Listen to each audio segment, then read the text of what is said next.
Hey there, BookTube. Noah. And welcome to the channel. Happy Tag Tuesday. I'm taking my channel to a whole nother level today. This is an original tag. I never thought that I'd do an original tag. There's so many tags out there, and anytime I think of anything, I'm like, well, that's been done. I'm not going to sit and search through, years of BookTube material to see if there's a tag kind of like what I'm thinking about. And I just don't really have any thoughts in this direction, but I've been feeling this. I'm a very nostalgic person. I'm a very emotional. I love books.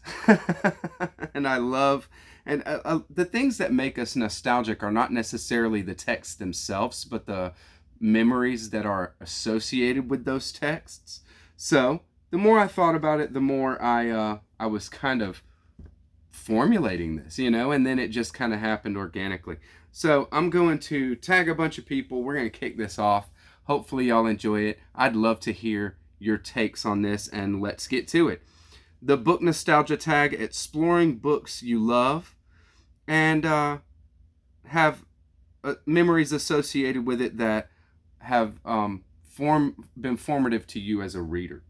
The first prompt is the oldest book that you still own. And by the oldest book, I mean the oldest book that you received in your life, that you read, that was yours, that you still actually own in your life. And for me, that book is The Day Jimmy's Boa Ate the Wash by Trinka Hakes Noble. And I remember this, we see right up under the name there, it says kid book. So I wrote kid book right there, because, so that everybody knew that this was a children's book, not my book. My mother wrote in here, this book belongs to Noah and J.J. Clemens. J.J. is my younger brother, Jeremy. He's 2 years younger than me. And there is all kinds of writing in here. Marker writing, NNJJ, from when I was preschool, 4 years old, 3 years old, reading this book, looking at this book, defacing this book. But I have just the vaguest of memories, of course, fuzzy memories. But the book itself has, with the exception of the cover, and the cover is, got spills and beat up and all this kind of stuff to it and been drawn on. The inside pages and the illustrations here have held up very, very well. So I love to have this kind of thing. And this is this is the first book that I can remember in my possession that I still own. The Day Jimmy's Boa Ate the Wash. Hope y'all enjoyed that. Number 2. These are all books that have nostalgia for you personally. And the number 2 second prompt is a library book, a book you got from the library.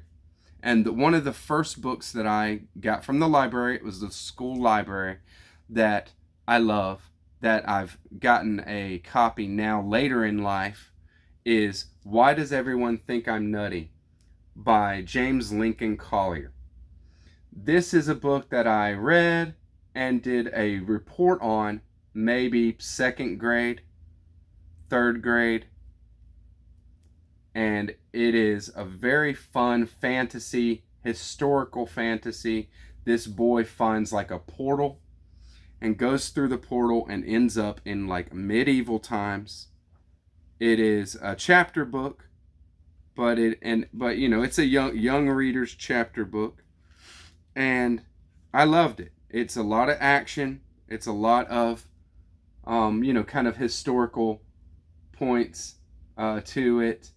And I remember doing the project with my dad, and it holds a lot of nostalgia for me. This was the same edition that I read when I was a kid, the library edition, hardcover. I remember, when I saw the cover, I remembered That is it. That's the one. That's what I got up here, Number three, third prompt is book or books that were given to you.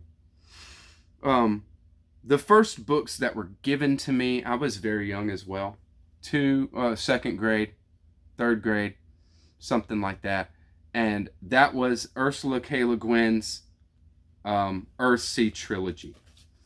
A neighbor of mine, the father of a boy my age, we would go over there and play, and I would look through his books and look through his bookshelves, and he said, "Hey, do you like to read and all that kind of thing?" I said, "Yeah, I love to read."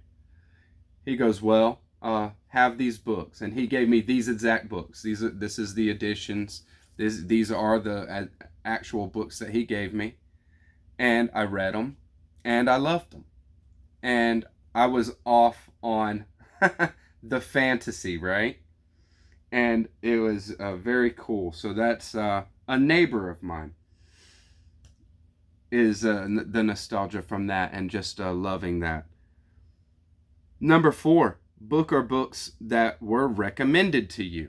So when I was in maybe fifth grade, I had a neighborhood friend, that was big into fantasy and big into like Dungeons and Dragons. His name was Dustin.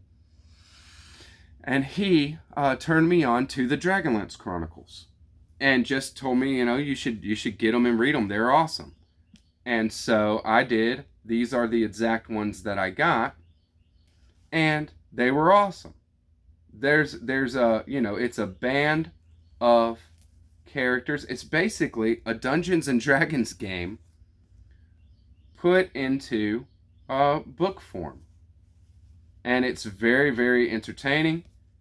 There is a huge storyline that is awesome. The dragons come back to their world. There hasn't been dragons for centuries, but now they're coming back, and why?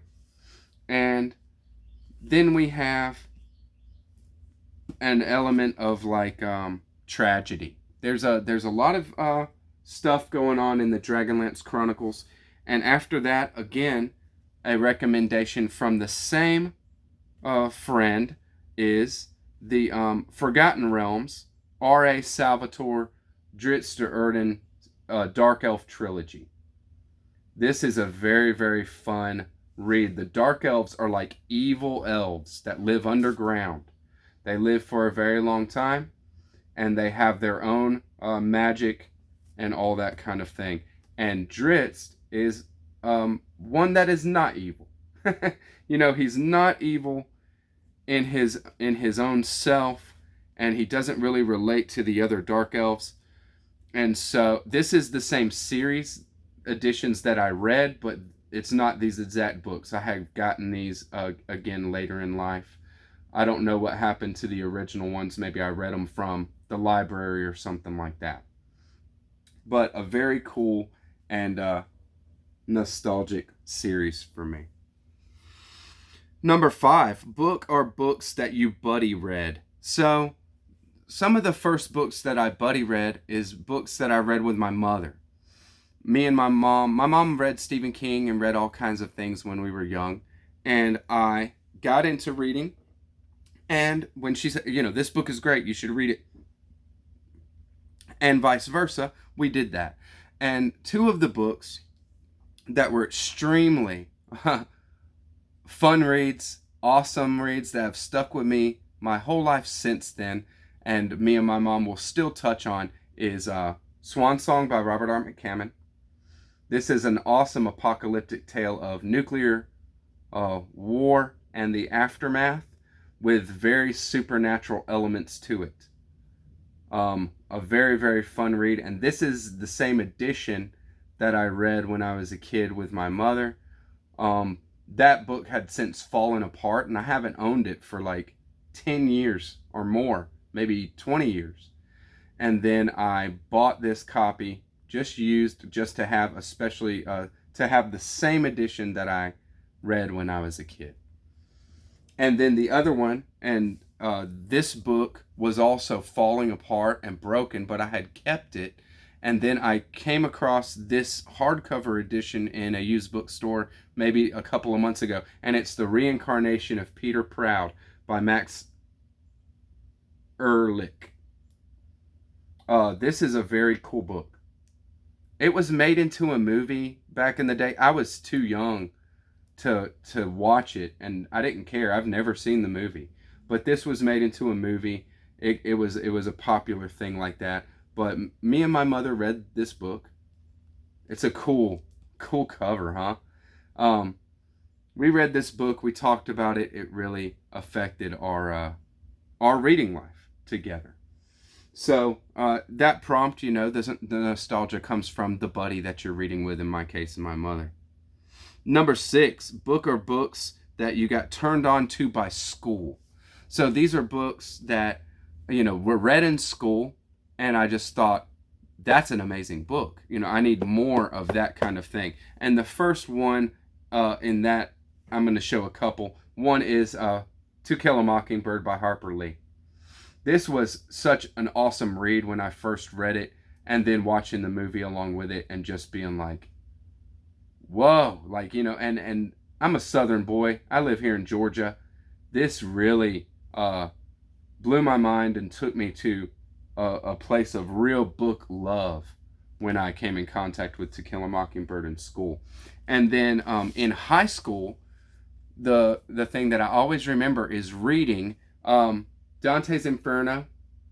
In the school textbook, it was just excerpts from Dantes Inferno, and it had the Doré, the Gustave Doré illustrations, his etchings in there. And it was just an imaginational mind blow that I had gotten. Right after that, I went and got a copy of the John Carty translation of Dantes Inferno and read it. And couldn't get enough, Dantes Inferno is one of those things that's amazing. And so when I came in contact with that in school, I was just thankful for my teacher and thankful that these kind of things are right out there for us. The next 3, I put the prompts as that they stick with you, that stuck with you. But what I'm referring to is that kind of nostalgic feeling. So I broke it down like that. 7 is genre fiction, whatever genre, whatever kind of thing that might be that you got into young.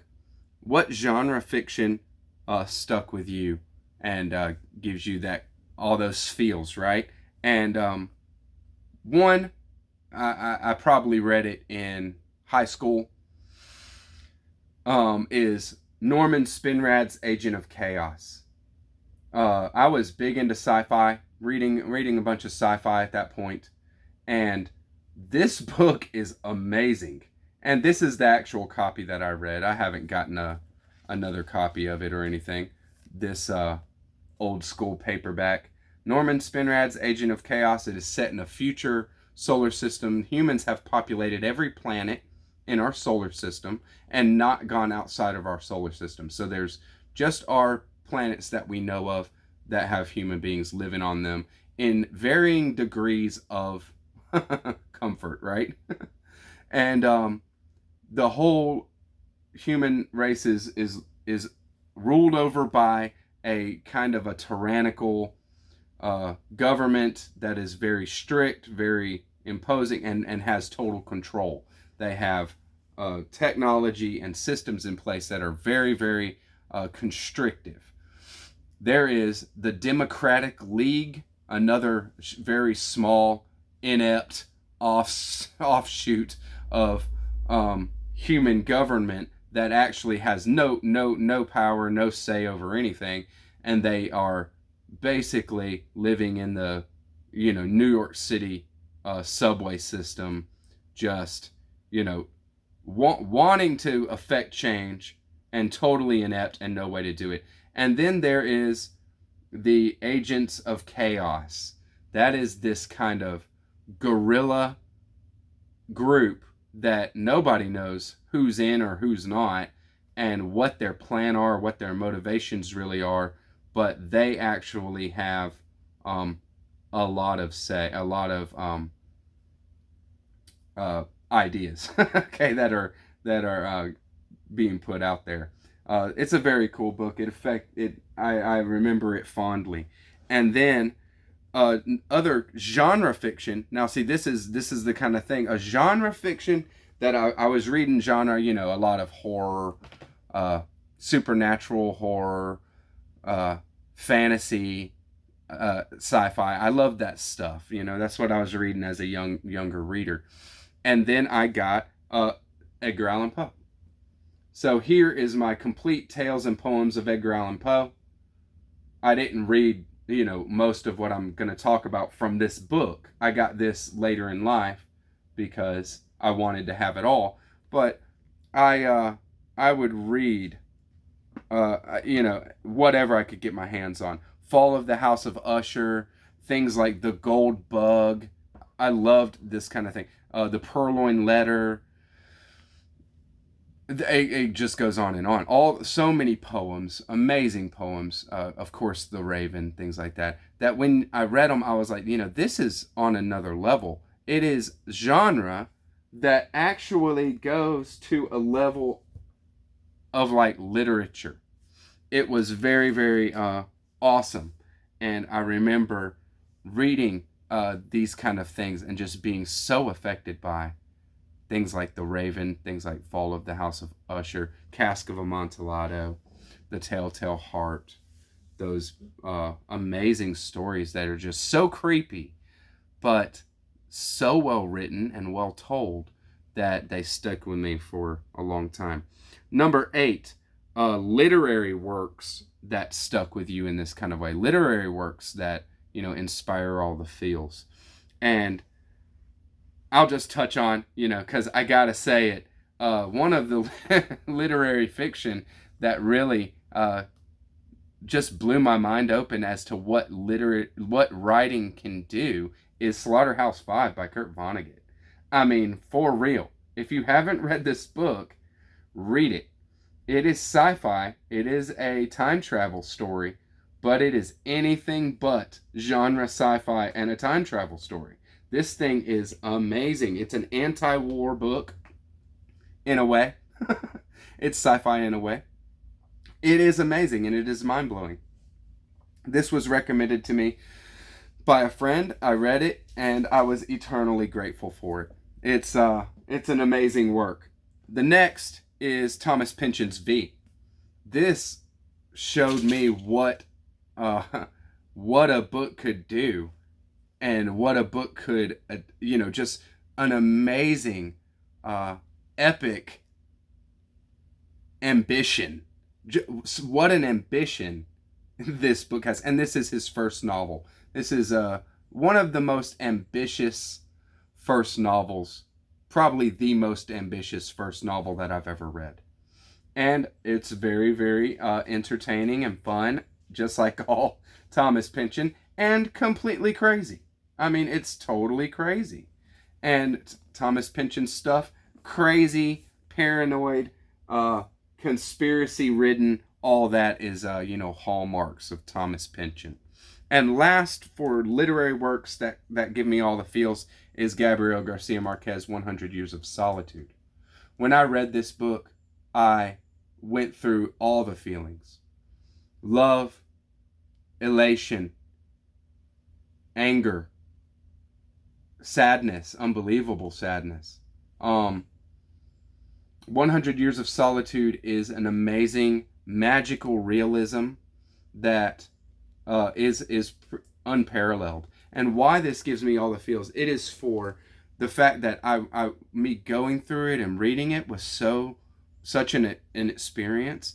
But also later from this, maybe 3 or 4 years after I had read it, I suggested this to a friend of mine, and she read it, and I saw somebody else. We talked, pretty much the whole time she was reading it, and I saw somebody else going through the same thing that I went through, and was able to experience that again through somebody else, and I loved it. Loved it, loved it, loved it. It was like being able to experience something again for the first time. And so 100 Years of Solitude, what an amazing book. And I love it. Love it, love it. This is probably the first book club edition. It looks just like the first edition, but I don't think it's the first edition, first printing. I think it's the book club edition. Not sure though, not totally sure. And the final prompt of questions is spiritual text. A spiritual text that gives you that kind of feeling. What blew your mind up, and what stuck with you? What changed? Allowed you to what kind of did get you like that? And for me, it is the Bhagavad Gita. This is the edition that I touched on first in my life, that when Arjuna has his vision, when Vishnu gives Arjuna the vision of eternity, I was completely mind blown.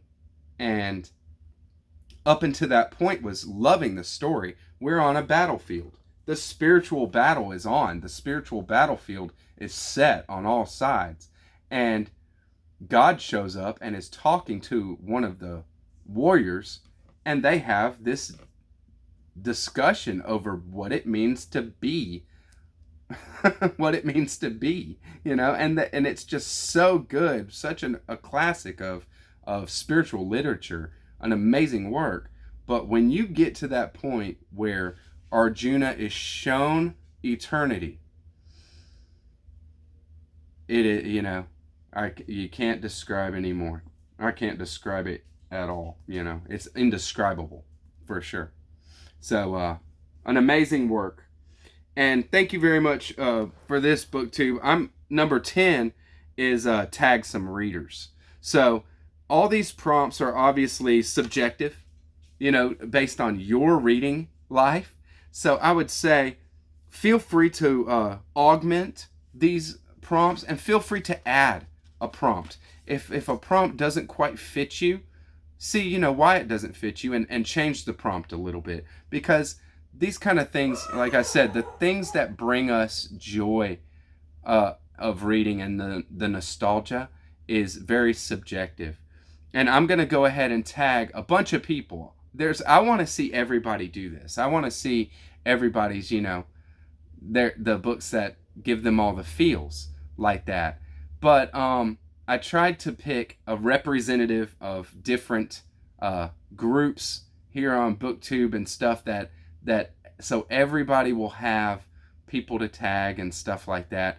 But I'm gonna go ahead and tag Earnestly Eston. I'd love to see your responses to this, brother, and hear about your reading life. Jason at Byways in Bookland, I'm sure you got some wonderful stories for us. Mayberry Book Club, Matthew, I'm trying to tag those that I think have the feels like that, and I think Matthew's probably got some gems hiding away in his tiny house that we hadn't seen yet. Faith in Books, I'm tagging you, Faith. I'd love to hear about your formative reading life and what gives you the feels. Carolyn Marie Reads, you have a beautiful channel, Carolyn, and I'd love to see what made you fall in love with books. Well-Read Beard seems like a very cool guy. A guy like me. You're gonna just lay it out there and share with us. Books of Blood. I'd like to see what kind of young reading life you had, or like I showed, not necessarily young reading life, but things that really just kind of got you in a very loving place towards the written word. Roz at Scally Dandling about the books. I'm sure you got some awesome stories for us. Ami 1649, Ami or Ivan's Nightmare. Please let me see what you got hiding, buddy. Peg at the History Shelf. I'd love to see how you fell in love with history and fell in love with nonfiction to the degree that you have it now. And I think, you know, it might be interesting to see what young Peg, what young Peg loved to read. Christy Louise, Dostoevsky in Space. I'd love to see what it is that your young reading life was consisted of, and what you got turned on to, but early buddy reads and all this kind of thing. And last but not least, Josh at Working Man Reads. Share it, brother. I'd love to see it. And hope y'all enjoyed this booktube. Drop me a line. Let me know what you think. And I'll catch you on the next one. Bye-bye.